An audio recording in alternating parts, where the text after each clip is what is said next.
A very good afternoon to our RANsquawk listeners. Welcome to the afternoon update, having just gone through now the European cash equity close.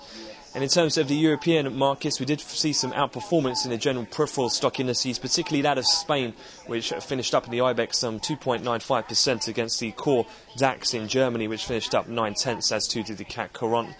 We did see earlier in the session some more successful peripheral bond auctions in terms of T-bill sales, and then also discussions ongoing in Brussels over potentially extending some of the flexibility in the terms of the European Financial Stability Facility, although no deadline and no confirmation of any extension as yet, something that we'll keep a close eye on.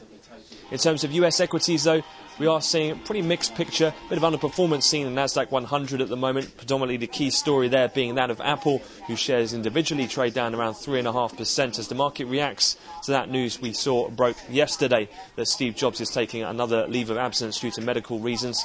Elsewhere, in the banking stock, Citigroup, they've traded down and underperformed their banking peers. That was after their pre-market earnings today missed on EPS sales and revenues.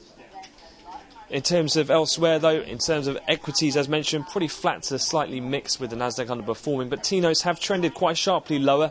In particular, focus has been a sell-off of a large volume just after the TIPS data, where it was evident that China was a net seller in the month of November of US securities.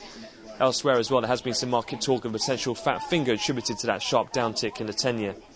Looking forward then in terms of the rest of the session, nothing else scheduled now in economic data.